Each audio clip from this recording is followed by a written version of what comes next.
Every now and then, we broadcast a story that really creates a sensation, that produces an overwhelming response from our audience. Such was the case this past May, when we first told the story of Strive. It's a job training program based in Harlem, funded entirely with corporate and charitable donations that focuses on helping the unemployed find their way into the world of work. In the 12 years since it was founded, Strive has put more than 15,000 people into real jobs. But first, it puts them through an intense 3-week program that's part boot camp, part group therapy. By show of hands, how many of you here have some degree of intelligence? On a Friday morning in March, Strive trainer Steve Burlack stands before 91 unemployed New Yorkers in the barren basement of a Harlem housing project. No? Why didn't you raise your hand? I didn't feel like it. Stand up. You didn't feel like it? No. Do you feel like this is the time and place for you to do what you feel like? What do you think would be more important for you to do right now? For me to leave, that's what it is. Okay, goodbye. The brother just gave us a prime example of what we're here to do for the next 3 weeks. You might type 100 words a minute, know every computer program ever came out, and if you're a jerk, you're not going to get the job. It is not your skills that is keeping you from succeeding. It is your attitude. Attitude. Attitude has kept a lot of these folks from getting jobs or keeping them. They were surly or didn't show up on time or didn't show up at all.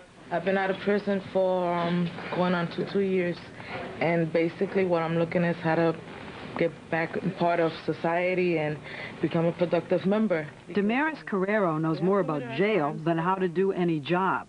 Victor Barriero was in prison at 17, now jobless at 19. Darlise Coleman was wounded in a random shooting. Denise Parks is a single mother of 4 kids, 2 of them handicapped. Many of these people see themselves as victims. Victims of poverty, 60% are on welfare. Victims of drug addiction, victims of racism. But the victim attitude isn't tolerated here. Rob Carmona is Strive's executive director. Is the world racist? No question about it. Absolutely. But you know what? At the end of the day, so what? Read your history. Life ain't never been fair. It's not going to be fair today, and it's certainly not going to be fair tomorrow. Life ain't fair. Eat it, swallow it, accept it. Rob Carmona knows what he's talking about. He was in prison himself and hooked on drugs before turning his life around and helping to found Strive. He also knows how many people here can handle his tough message. 20% of you are full of it. As you sit here. You're here because your mother sent you, your father sent you, welfare, parole, probation. Somebody said, go look like you're doing something right. There's another 20% of you that think you want to work. Think you want to work. Let's be real clear. You got a weekend to think about, is this the place for me? Because we are going to subject you, Gail, to some pain. Monday, Gail comes back. 15 others don't. Half of the survivors are assigned to Steve Burlack, the other half to Frank Horton, Strive's director of training, who's ready to inflict that pain. No, go home. You're 25 minutes late, go home. Why you guys look shocked like, oh, he sent him home. 25 minutes late on the first day? Let's think this through. This is not junior high where you roll in when you feel like it. This is the first day of work. Be prepared to work. Lesson number 1, don't be late. Lesson number 2, treat every minute here as if it's a job interview that can determine your future. Smile. No, that's a grin. No, there's a that's difference. a smile. No, baby. Trust me. It's a grin. It's a grin. Okay. Smile. T. Smile. Hi. T. No. Up. Baby. You misunderstand. You misunderstand. You must be nuts if you think you're going to spend my money and tell me no. Not in this room. Understand this up front. You're not going to tell, no, I don't feel like it. And then sit back down and go, let's go on. Hell no. Smile. No, I'm baby. telling you. I hear you, This is my T. smile. Well, that's not mine. You want to get a job? Smile. Because when you go, you have to walk in the office and go, good morning. My name is Frank Horton. Nice to meet you. And smile. T. That's a smile. Cut it out. He just did what he was supposed to do. Sometimes when you're yelling at him, my stomach goes in knots. Why so tough? One, people need structure. They need to start to find out what limitations they have. It's like an Army drill sergeant who breaks you down. It's like my mother. My mother does that. Well, why did you do that? Why didn't you do it? If they jumped off the bridge, would you jump too? It's the same confrontational stuff of making you be accountable. It could be a little intimidating. No, really? You think so? Why would I make it intimidating? Because sometimes when you go on an interview, that's how the employer projects himself, because he can be intimidating, so he wants to see how you can stand up to them. Thank you. It's about business. In the real business world, you have to be able to speak up, say what you mean. Darlise Coleman obviously isn't ready. Being motivated to feel good that I have a how can I say? You know what's important? Yeah. Especially in an interview? Knowing when you said enough. Okay. No. The lessons on how to present yourself start from the ground up. Gentlemen, what should you be wearing? Let's start at the feet. What should you have on your feet? What kind of shoes? Dressy shoes. Shoes that can hold a shine. Shirts. Light blues. White. I'll even take cream. I don't want dark shirts. I don't want short sleeve shirts. I want a tie. A basic tie. Don't give me something that screams tie! I can't have that. Ladies, feet. Let's start there. Pumps. We understand what a pump is? It's a dress shoe. Closed front. No sling back. No straps. No patent leather. Leather, pump. Dark blue, black. Period. Pump. About an hour into Monday's class, Frank sends everyone into the hall. It's time for Handshake 101. Nice. Firm. I want you to say, good morning. My name is blah, blah, blah. How are you, Frank? Anyone who doesn't pass the smile, shake, greet test is sent to the back of the line. Watch with the thumb. Good morning, Frank. My name is Victor Barriera. It's a pleasant to be here. It's a pleasure, but bring the fingers down. Bring that there. Nice, firm. Work on that smile. Okay. Now, let me get mine in before you start to squeeze. Because you start, see? You feel that? Mm-hmm. Speak. Good morning, Frank. My name. Louder. Good morning, Frank. Good. I want to shave by tomorrow. Let's see. Open it up. You're not going to smile for me? Then go sit down. Listen, let me explain this to you. I want a smile, I want a handshake, and I'd like a nice greeting. I don't think those things are too much to ask. And don't roll your eyes. Now, smile, eye contact, walk. Hand, speak. Hi, my name is Mario Oh, Linares. Lord. Hi, my name is Mario Linares. Speak up. Mario You Linares. talk like that loud up to your boys, don't you? When they cross the street, yo, yo! Don't you? So why you gonna give me... Hi, my name is Mario Linares. Right. Nice to meet you, Frank. Wednesday, 2 days later. Most people have taken the Strive dress code to heart. Yes, I have. Victor Barriera has changed more than his shoes. You look different.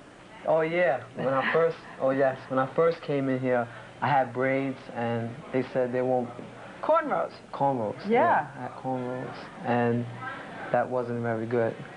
Frank had sent me home to take it out. He sent you home? I went home, took it out, came right back. Let him know that I'm really interested. Not everyone is quite as interested as Victor. I say don't wear a black shirt. That's what you got on. Antonio, who had trouble smiling Monday, is in trouble again. Antonio, Don't do it to yourself. I'll terminate you. You need to shut up. Okay. Then I'm just gonna terminate myself. That works for me, too. My name is Darlene. I just come back next month. It's going to be the same thing next month, whether you understand it or not. If that strikes you as cruel, it did us too. But as Antonio walks out, Frank turns to his assistant, Angelina, and whispers, "Play catch," meaning catch him before he's out the door. Every time someone storms out or is thrown out, a Strive staffer plays catch. Do you think that this is personal? Yes, I do. Okay. Let me explain something. This is not personal. This is the way that this program happens to be run. For the 3 weeks, that's how we do it, because employers will act like that. Antonio still leaves, but back in the classroom, Why you let him leave? Frank is demanding to know why no one in the group tried to stop him. He's teaching another lesson of the work world, teamwork. Well, why you let him go without giving it a shot? From what I perceived, he did not want to be here. Why should I put my hand out to help you and you don't want to? Because you need to be a bigger person. You reaching out your hand to him helps you. And if you can't see that, baby, you shallow. Y'all some selfish asses. I'm going to tell you straight up and down. It's just like that. You selfish. That's true. But some people can't handle people being stressful on them. Some people ain't never been accustomed to having somebody there for them. Right. So maybe that's what happened to him. Then maybe it needs to start now. What needs to start is people shedding the attitudes that cost them jobs in the past. Put that tone in your voice. A few minutes later, when Denise Parks gets into a fight with a classmate, Frank turns it into a lesson about her attitude. I know how you feel. I know how you feel. Put your feelings in your pocket. And you're telling us that if we're supposed to be a team... I'm telling you, put your feelings in your pocket. But my voice is just high-pitched anyway. Then lower it. She keeps arguing, and Frank keeps teaching. You ain't talking from here. You talking from here. No, I'm talking from here. You talking from here, because your belly's up and rumbling. You ain't talking from here. Right. Girl, what's your problem? You had the potential because you've shown it to me. Frank's been doing this for 12 years. He knows that as soon as he inflicts pain, breaks down a bad attitude, it's time to build back up. A class break gives him the chance. You're on the edge of either failing and going back to what you were doing or growing. It's going to be a real trust thing. And I'm going to smack you up, snatch you by your collar. After the break, Denise and all the others are put through another trust-building exercise. One at a time, they're made to get up in front of the group and a camera and speak about their lives. Life for me, it was very hard. I have 2 brothers. I came from a very abusive mother who used to really give it to me really bad. I was shot for no reason, stay in the hospital for a week. I had to stop school for 3 months. I tried my best, and I couldn't make it. Why do you make them stand up in front of this group and talk about themselves? People that are behind an 8-ball sometimes have the feeling that I'm the only one going through this. My problems are unique to me. And when they do that, somebody invariably gets up and says, me too. Okay, that has happened to me. That has happened to almost everyone at Strive, from Rob Carmona on down. Frank Horton runs the class now, but he was in the class 12 years ago. He graduated from the very first session of Strive. Been there with them, been homeless, been on drugs, been incarcerated, been black, been poor, kind of still am poor, but you know. Still ain't black. Going through some of the stuff that they go through every day. I still expect more from them. Those are not reasons why you can't do. And look at me. You're right. You'll say, look at me. I'm here. I've done this. I started out mopping the floors.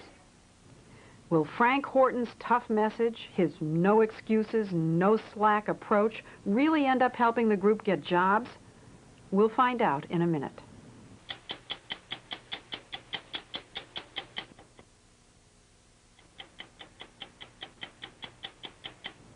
As we said when we first broadcast this story in May, the job training program called Strive has a consistent track record. Year after year, more than 3/4 of all graduates find work. That's true not just for the center in New York, but other locations that have opened recently in Boston, Chicago, and Pittsburgh. One reason for the success rate may be that only the truly motivated ever make it to graduation. If you're lazy or surly or not ready to work, you get sent home. Halfway through their 3 weeks, the people in our group weren't sure whether they'd make it or not. It's the second Thursday, a crucial day. Everyone will do a mock job interview in front of the group. They've been typing up their resumes, deciding what job they want to go after, and shoring up their confidence. Now they face Dan Usino and Cecilia Hemingway, Strive staffers who are playing the role of employers. Denise Parks thinks she's ready to interview for a customer service job. Can you tell me a little bit about your experience at Strive and what you got from the program? Okay. Strive has trained me as far as interviewing skills, verbally, helped me express myself more clearer. It has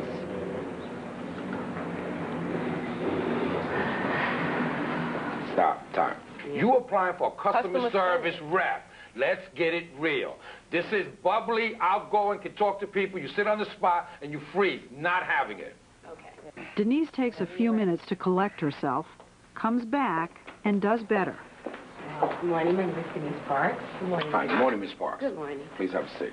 One by one, they take their place in the hot seat, while their classmates watch and occasionally coach.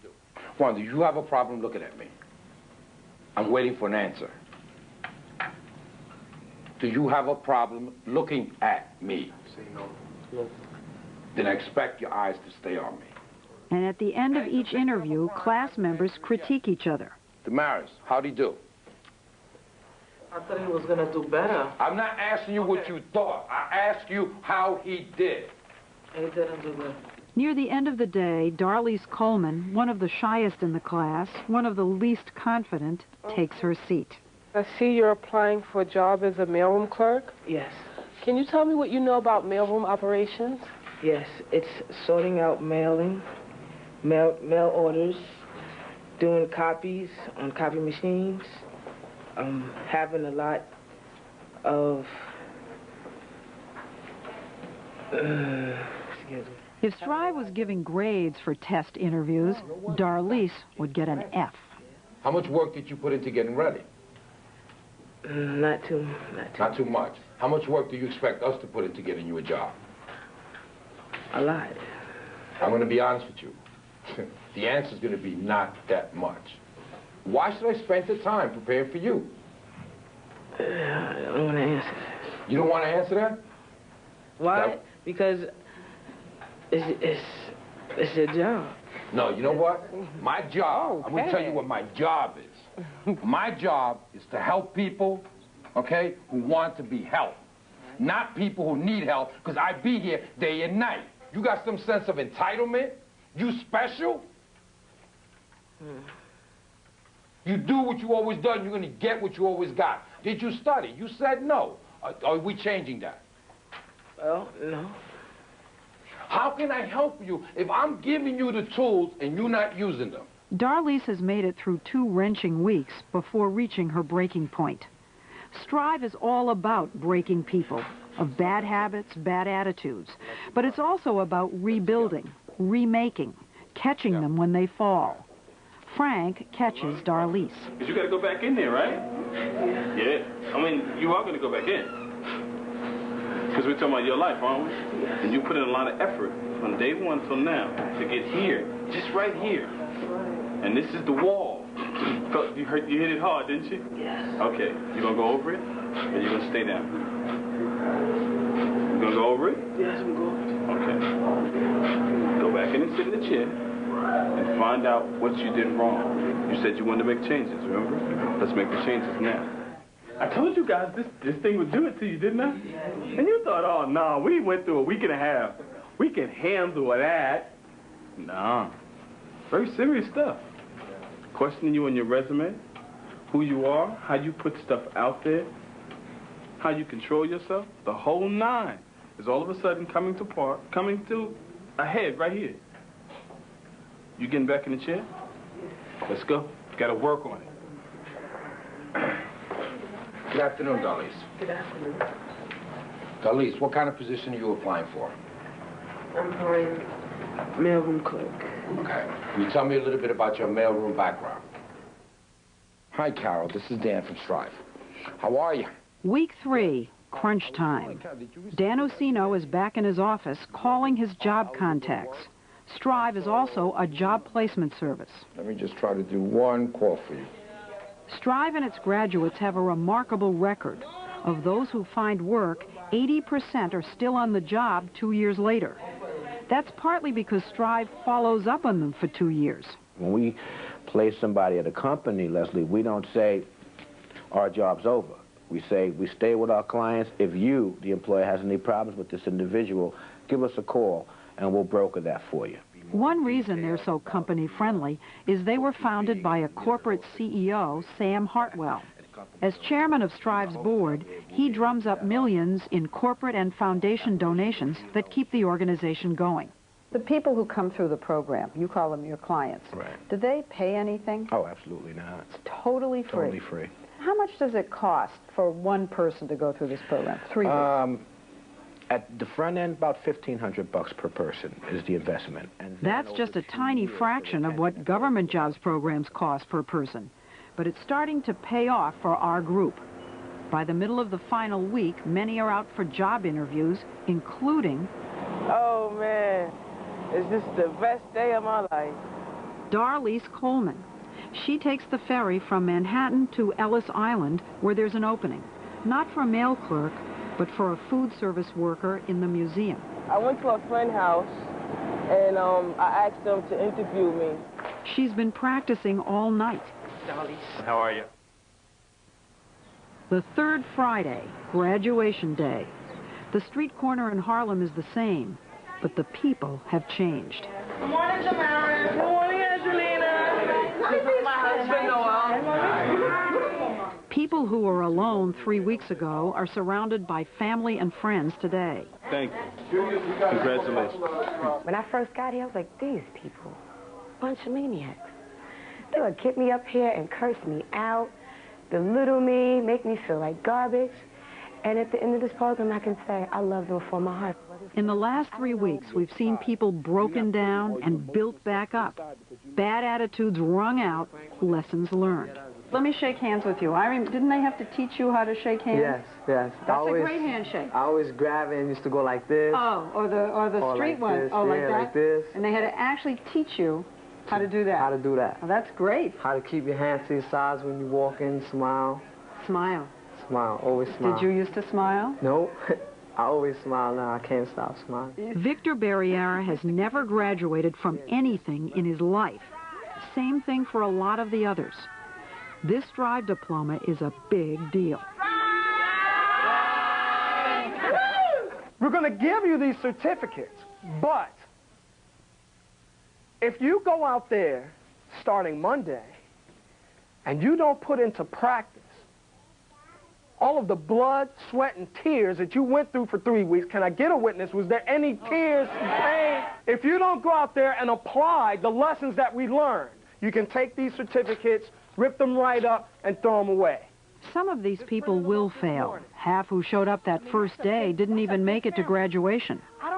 Some won't find work, but most will. Newsflash, one just got a job. Good morning, everybody. My name is Damaris. I can't help it. I just want everybody to know that breathe in, breathe out. That these are tears of joy. I want Strive to know, as long as I owe you, you'll never be broke. That's what you do, hell. They scream at you and they make you feel positive and strong. And if it wasn't for this program, I wouldn't have this job. Darlise, the same Darlise who could barely get a word out on day one, got that job at Ellis Island. Congratulations, baby. Thank you. Got that job. She got the job. The biggest kick when they come back and go, I got the job. Everybody has the same look. The unbelief is there. The amazement is there. The, damn, I can do something right is there. That's what sends me going. Back onto the Harlem streets after 3 weeks. Some have jobs, but all have hope. And next Friday, with a new group of Darlises and Denises, Strive will start all over again. Since this story aired, the response has been remarkable. Strive says it has received $441,000 in new contributions, from a $200,000 grant from the Ford Foundation to lots of checks for $10 and $20. The CEO of Nordstrom Department Stores flew all the way from Seattle to visit Strive with a $10,000 check and a promise of jobs for future graduates. And 15 other major corporations have promised hundreds more jobs. A dozen cities hope to open branches of Strive. 6 already have the funding. And this fall, a new Strive Academy will begin training instructors from around the country. Now, as for the group of people we followed, 2/3 of them have jobs. Victor Barriera is working as a stock clerk at a hardware store. Denise Parks has an offer for an office job, but she has had to improve her clerical skills before she can start. And Darlise Coleman quit that job at Ellis Island after just 2 months. But she eventually went back to Strive and admitted that quitting was a mistake. And last week, thanks to Strive, she was hired by a New York hospital.